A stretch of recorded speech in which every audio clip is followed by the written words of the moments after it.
everybody, it's me Hannah with Solo Suit, and today I'm going to show you an interview that I recently had with a real former debt collector named Bill. Bill used to work for Avanti USA and LTD Financial, which are two debt collection agencies based out of Houston, Texas. In our interview, he spills secrets and tactics that he used while working as a debt collector to get people to pay up. He also shares how debtors can 1. Stop debt collector calls, and 2. Settle a debt. Note that Bill is not an attorney. He is just an average former debt collector, but he does have a lot of experience in the game because he worked quote unquote on the floor and doing what he was told to do to get people to pay off their debts. So without further ado, here's my conversation with a former debt collector. Thanks so much again, Bill, for joining us and being willing to tell us a little bit about the secrets of debt collectors and just learn more about how to communicate with debt collectors. We really appreciate you joining. I'm excited. Can you tell us a little bit about your background as a debt collector? What agencies you worked for? How long did you work as a debt collector? Yeah, what's your experience with that? I worked for 5 years undercover as a debt collector. And so because I had a background in sales, telemarketing, what have you, I was able to get in with some of the top collection agencies in the country. One of them was a company called Avanti USA. I was with them for like 2 years. Avanti, the owner that owned it now had sold out another company, a big collection company, and he had started a company in one division, which I was working in. It was fairly recent debt. And then he had a company another division where they took old debt that the statute of limitations is about to run, where they couldn't report on the credit reports anymore or whatever. It was just really old debt, but they would just harass people and get them to pay just the old debts. And we'll address that later on. But Avanti USA was 2 years. I worked for a company called LTD Financial for another 2 years. And I worked for another year. I worked for a company called Maximum Recovery Solutions. And they weren't quite as big as the other companies were. They were like a mom and pop type operation. So in collection world, you're going to see companies that are just small mom and type operations all the way up to the companies that do hundreds of millions of dollars every year. It's a heck of a racket. So you said you worked for Avanti USA and LTD Collections, right? Yeah, LTD Financial. Oh, LTD Financial. And what was your role with those companies? What did you do? What was like a typical day like for you? A typical day was kind of a combination of being a detective and a salesman. The first half of the day, what we do is what's known as skip tracing. And we use databases. One of them was LexisNexis. I mean, there's a lot of different databases we would use. And what we would do is we'd put in the consumer, the debtor's information. We had their social security numbers. We had all the vital information we needed. And we could pull up their credit reports, and it's called a header. And you go in, and the debt collection companies, that's how they find a lot of people. Like if you just applied for a loan and you've got your cell phone number in there, whatever information you've got, it's going to pull up. It's called the header part. And I don't go into all that in the book, but I'll go into it with you.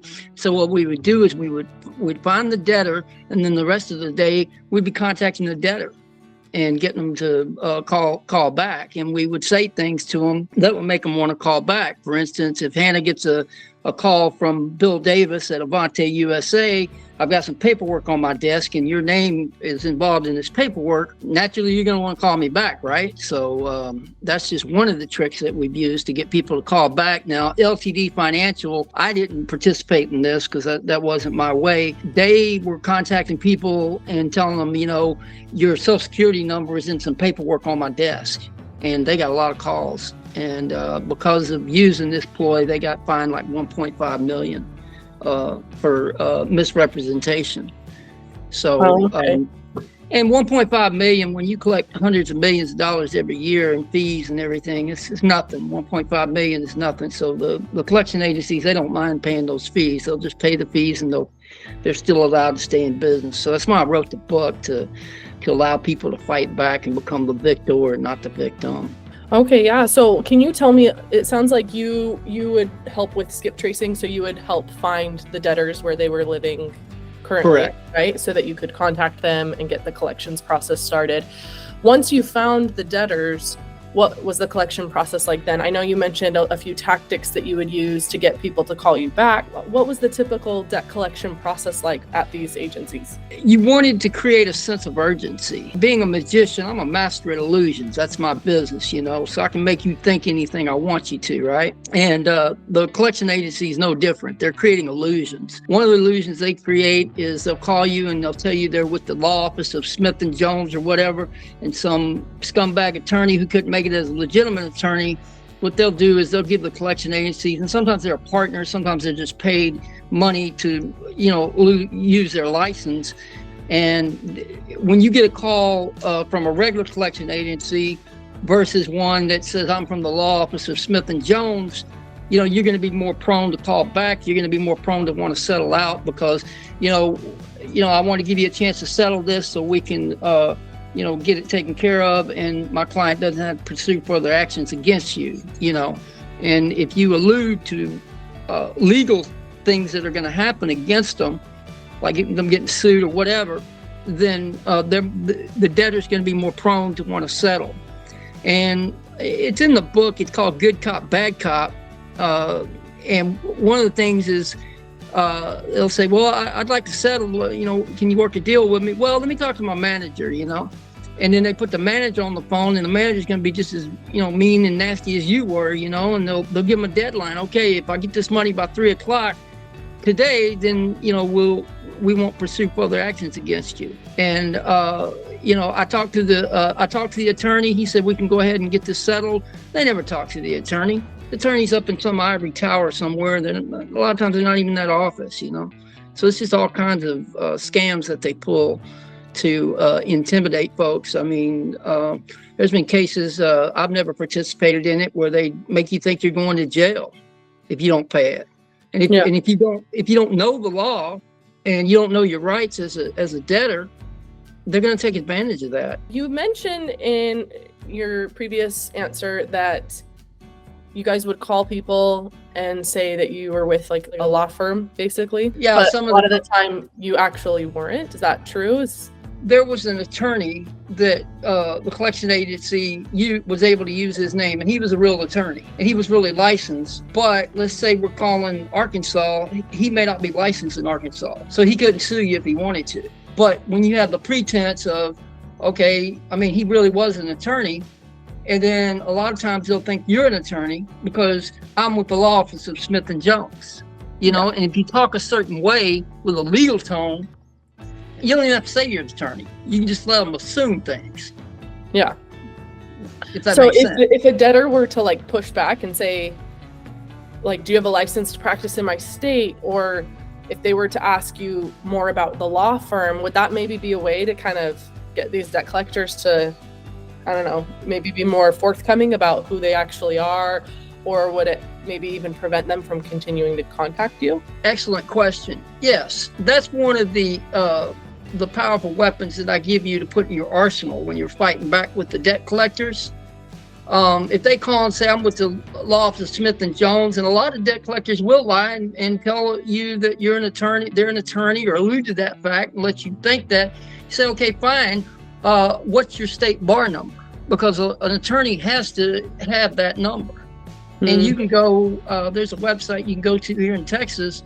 It's a state bar association, and you should be able to do it in any state. You can put in the attorney's name, and it'll come up. And if they've been suspended or they're on probation, and that's when an attorney is guilty of misconduct, they'll suspend his license for a while, or they'll put him on probation. You've been a bad boy, but if you're a good boy, we won't punish you. We won't spank you, so to speak. And so it's a wealth of information that you can find just by going on like the State Bar Association. Another thing you can ask them is, are you licensed and bonded to collect in the state of Texas? Oh, well, I'm sure we are. Okay, well, what's your state bonding number? What's your bond number? What's your license number? And when you start hitting them with that, they're like, man, this guy knows his stuff. We better just back off and leave him alone. So it's if you know your rights and what they can and can't do, you're going to win. So one of the rights that I'm familiar with under the Fair Debt Collection Practices Act, which is a federal law, right, is that debt collectors are prohibited from pretending to be something that they're not. So they can't call you and say, I'm a lawyer, if they are not a lawyer. Like, they cannot lie to consumers. They cannot lie to debtors. So I think that's a great tool that you mentioned, like asking them, what's your bar number, because that could be a way not only to get them off your back, but also to like catch them in violating the FDCPA. And if you do catch them in violating the FDCPA, you could potentially have a case against them, kind of turn the tables, right? That's really great advice. I have another question for you, Bill. Can you tell me a little bit more about, like, I don't know, I guess what clients Avante USA and LTD Financial worked with? I don't know if that's proprietary information, but like, who did they collect for? They collected for Bank of America. They collected for Capital One. I mean, all the big names. They did everything from Ace check cashing. I mean, they collected what we call in the industry all types of paper. And also, I can't remember the names. That's been a while back, but they would. Avante USA, they had a client that had a line of credit for $200 million. And they would go in and buy these debts really cheap, and then they would give them to Avante USA. And these guys, the banks, are backing them up. They're giving them hundreds of millions of dollars. And a lot of folks think that they're paying, like 20 cents on the dollar or 10 cents on the dollar. And I can tell you that's not the case. It's just like a mailing list. When you get a list of prospects to sell products and services to, I was there. I know they only paid a few pennies a name. So it's just like a mailing list, and all you need is just a few off of that list. So if you've got a list of 1,000 people and you only collect 10 to 20%, you're making a lot of money. Yeah. And the junk debt buyers, they've got a line of credit. They'll go to the bank. They'll get the money that they need. They'll buy that all those debts, and then they'll ship it to they'll upload it and send it into Avante USA or whoever you're working with, and then they get like a percentage of what they collect, depending on how old the debt is. If it's fairly recent, like a couple months, they get 20-30%. If it's older, they'll get 40 to 60%. And Avante USA, their division where they were collecting old debt that I was talking about earlier, they were the ones buying the paper. They were the junk debt buyers, and that's what the website's going to go into.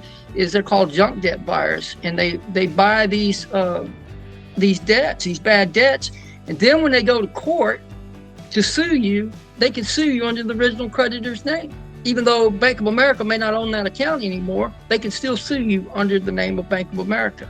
And so that's why when you're validating the debt, you want to have what's known as, and I'm getting a little bit ahead, but you want to have what's known as an assignment of debt. That shows that they have the right to collect that debt, whether it's, that they're getting paid a commission, a fee to collect it, or, that they bought it. And it's just like when you go to court and you do what's known as discovery, and they have to prove this and prove that, and they got to have this evidence when they come in front of the judge, the same thing. And if you know that, you're going to win. I can guarantee it. That's actually a service that we help with at Solo Suit. If someone has received a notice from a debt collector about a debt that, was from years ago, or maybe they think they've already paid it off or something, or maybe it could even be a fraudulent debt, We have a service. It's a letter template called the debt validation letter that people can use to send to these debt collectors, which will force them, according to law, to validate the debt before they continue with collection practices, right? Technically, they can't sue you for it, right? If the debt is invalid. So not once when I worked at these collection agencies did I see any of the debt collectors, myself included, validate the debts. Because when you buy or you get 50,000 accounts at one time, they're not going to have the supporting documentation, because it's just like a mailing list. All it is just names, who owes what they owe, how long they've owed it. That's it. And the debt collectors, I actually, one of the, I think it was Avante USA, the owner actually sat there. He was looking at a computer screen, and he said, well, I've got the paperwork here on my desk, and I see your signature. You signed this contract. And it was just a computer screen. That's all they're doing. They're looking at a computer screen, and they're going by what's on the computer. they're not there. There is no documentation, and it's very rare. What happens is a lot of folks will go to they won't show up in court, and these collection agencies, they're getting like a couple $1,000,000 a day they're making because a lot of people don't show up in court. And even though the statute is out, it's out of statute, they can't collect on it and they can't sue you anymore. Just the fact that you didn't show up, it doesn't matter. You got a default judgment against you. If you showed up, you could have won. Why don't you tell us a little bit about, one problem that a lot of people have who may be dealing with debt issues is they get a lot of calls from debt collectors. What is a good way to stop those calls? Well, there's a couple of ways you can do it. One of the ways is the debt validation letter, and it's the law, it's the FDCPA law. When you're disputing a debt, they're not allowed to do any type of collection activity. And even though they might say it's disputed on the credit report, they're still not supposed to be able to put it on your credit report because that's still construed as collection activity. They're not supposed to contact you. And we had a client one time where the debt collector, even though it was with an attorney, and they weren't even supposed to contact them, they did anyway. Because some of these collectors, a lot of them, they think they're above the law, and they just do what they want to, and they're going to get away with it. Another thing you can do is you can tell them on the phone, but it's best to just send them what's known as a cease and desist letter. Don't contact me anymore. The only communication they're allowed to have with you is when they write you a letter and tell you they're not going to be calling you anymore. But I still believe that the debt validation letter is the best because cease and desist, yes, it will get them to quit calling you and leave you alone, but they can still come after you for the debt. So the debt validation, they can still report it on your credit report. So you like I said, if you've got the ammunition which the book gives you, you're gonna beat them, and they're not ready for this, So yeah, a couple good ways to stop debt collectors. Just to recap, to stop them from calling. I mean, number one, send them a debt validation letter. Number two, send them a cease and desist letter. The cease and desist will get them to stop calling, but they may continue to try to take legal action against you. If they're not having to validate the debt, they might still continue to try to collect it, right? Validation letter, if the debt is invalid, they have to stop all communications, they have to stop collection efforts, and they should change the report to the credit bureaus as well. So when it's being disputed, they can't contact you. I mean, when a debt's in dispute, if that's what you're saying, yeah, you're correct on that. So that's actually another question I have. At Solo Suit, we want to help people have the tools that they need to defend themselves in court, but we also like to take it a step further and help people resolve their debt and settle their debts if they actually do owe the debt, so that they don't have to worry about it anymore. And the best way to do that is through debt settlement. We don't consider ourselves like the debt collector's enemy, we just consider ourselves a resource for people who want to resolve debt. And so my question for you is, having worked as a debt collector, what are some good ways for people who do owe a debt, who have been sued for a debt? What are good ways for them to negotiate a debt settlement? Like, what kind of things can they say to debt collectors or debt law firms when they call to negotiate an offer to settle the debt for less than the original amount, right, in order to clear their name of the debt? What are some good ways to do that?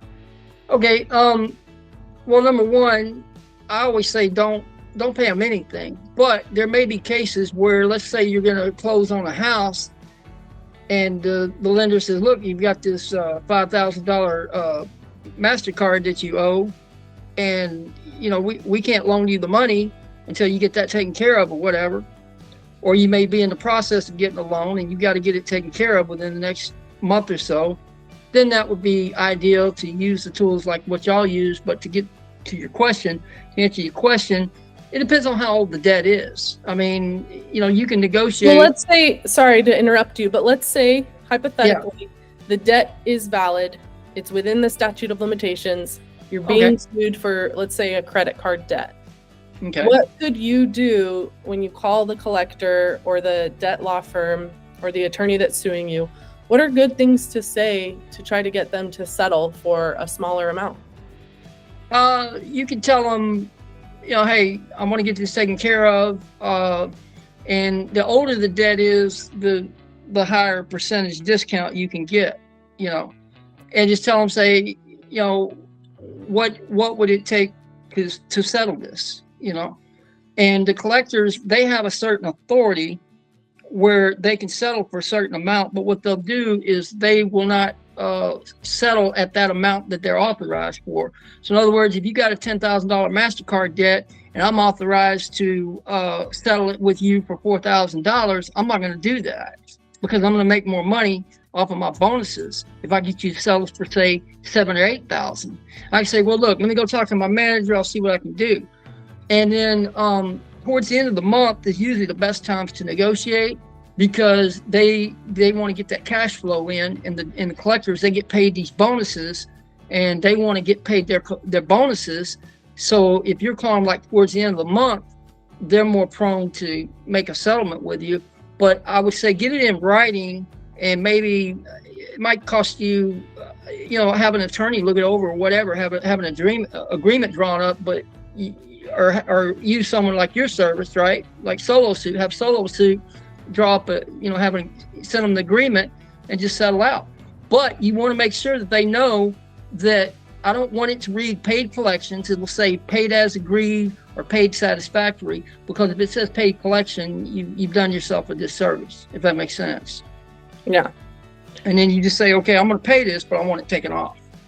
Or I want it paid satisfactory. And they'll say, well, we can't do this because it has to be fraud before we can delete the trade line. Don't believe all that. Say, well, you really, you don't have any proof. You haven't validated the debt, but I want to go ahead and get this taken care of. So you're saying before you settle, make sure that you get it in writing, an agreement. Right. And as a part of the agreement, make sure that you get them to commit to removing any negative marks on your credit score once you pay off the debt and once you settle it. Yeah, correct. Well, because that leads to another question I have for you. Okay. In your experience in the debt collection agencies that you worked with, what was a, I guess, common amount that the collection agencies would settle for? Like, it depends. Say like 60%, or like what amount do most debt collectors settle for? It depends on how old the debt was.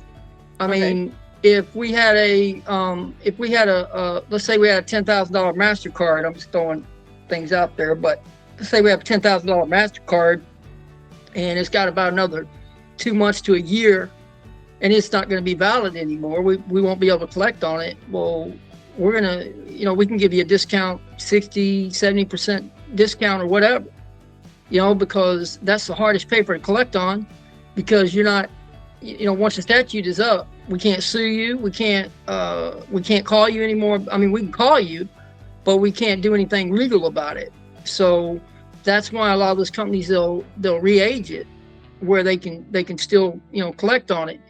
But that's the hardest paper to collect on, is the older. So now if it's, say, I don't know, 2 months to a year, then maybe 80, 90%, a 10, 20% reduction.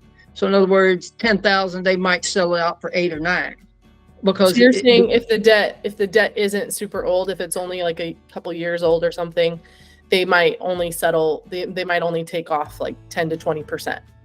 Yeah, but also another variable is, let's say bill collectors, as you may well know, a lot of people don't, is they get paid a salary and they have to make about 3 to 4 times their salary when they collect money in fees, not what they collect in debt, but in fees. So let's say a bill collector is collecting $50,000 a month and the collection agency is getting 40% of that, then that's $20,000 a month. Well, the bill collector, if he's making $2,500 a month, he's got to bring in $10,000 a month in fees just to justify him being there, or her. And so anything over that, they're going to get like 20, 30% commission, So say 20,000 in fees, and they got to pull in 10 just to maintain their status quo, just to justify them being there. They're going to make a $3,000 bonus check. So a lot of times it can be up to how much money the collector wants to make. And sometimes they'll just settle out, because if they settle with you right now, I'm going to get a bonus, I'm going to have more money coming in and I'm going to get a bigger bonus check, especially if it's towards the end of the month, because that's when all your collections are getting figured up and they're determining how much you're going to get as a bonus for that next month or so, if that answers your question. Yeah, it does. So it sounds to me like good ways to settle are maybe wait until the end of the month, because a lot of collectors may be more willing to negotiate a lower settlement because they're trying to get their bonuses near the end of the month, right? Absolutely. Or towards the end of the month, just like 25th, 26th, something like that. Well, awesome. Well, thank you so much, Bill, for joining today. Thank you. Giving us a few tips on how to communicate with debt collectors. So now let's have a little recap of my interview with the former debt collector, Bill. Number 1, to stop debt collector calls, send a debt validation letter or a cease and desist letter. Many junk debt buyers purchase hundreds, if not thousands, of old debt portfolios all at the same time with the hopes to collect on them. A debt validation letter forces collectors to prove that they have the right to collect the debt, that the debt is valid, and that you actually owe it. Section 809 of the Fair Debt Collection Practices Act outlines a list of information needed to validate a debt, which includes the amount of the debt, the name of the creditor to whom the debt is owed, statements that explain the consumer has 30 days to dispute the debt, and if disputed within that timeline, the collector will send a verification of the debt or a copy of a judgment against the consumer, along with the name and address of the original creditor if it's different from the current creditor, to the consumer via mail. If a debt collector cannot validate your debt, then they have to stop calling you about it, and they will not have the legal grounds that they need to file a lawsuit against you to sue you for the debt. On the other hand, if you send a cease and desist letter, this can stop debt collection calls for a time, but it will not block further debt collection efforts like legal action. At SoloSuit, we have a debt validation letter template that thousands of average and everyday consumers like you have used to stop debt collectors from collecting on old, already paid, or otherwise invalid debts. Number 2, the older your debt, the better your chances of debt settlement. If a debt collector knows that the statute of limitations is about to expire on your debt, then they may be more willing to negotiate a settlement. They might even accept a lower amount than usual as a last-ditch effort to collect some money on the debt. According to our former debt collector friend, a lot of debt collectors get bonuses at the end of the month, so sometimes it may be best to negotiate your settlement near the end of the month. We also have a service at SoloSuit called Solo Settle, which is a tech-based approach to debt settlement. Solo Settle is a software that helps debtors draft and send debt settlement offers to creditors and debt collectors to start the debt settlement communications. The software acts as a middleman between the debtor and the creditor or debt collector. It relays offers and counteroffers back and forth between the two parties until an agreement is reached. If the thought of calling a debt collector to negotiate a debt settlement intimidates you, using Solo Settle can help you ease the anxiety and get that conversation started. As a part of the service, all of your communications will be properly and legally worded to help improve your chances of settling the debt. Now let's consider a real example. Megan took out a personal loan in 2019 to fund her small business. However, during the pandemic, her business failed because of COVID. Her bank sold her debt to one of the major debt collection agencies in the US, and the debt collector then sued Megan for $26,500. Without SoloSuit, Megan would not have been able to respond to the lawsuit. She would have lost the lawsuit automatically, and her wages would have been garnished at 25% out of every paycheck, possibly for the rest of her life. With SoloSuit, Megan was able to respond to the lawsuit, block an automatic defeat, and then use Solo Settle to settle the debt for a total cost of only $11,000. So in summary, Megan deleted $15,500 of debt in less than 14 days, thanks to SoloSuit. SoloSuit has helped 170,000 people respond to more than $1 billion in debt lawsuits. But it doesn't matter what stage of the debt collection process you find yourself in. We can help you request a debt validation, respond to a debt lawsuit, ask that your case be moved to arbitration, and negotiate a debt settlement and settle your debt before your court date. More than anything, we at SoloSuit want you to know that we are rooting for you, and we want you to resolve your debt and win. So thank you so much for watching. I hope that these tips and tricks and secrets may help you resolve your debt and move on with your life.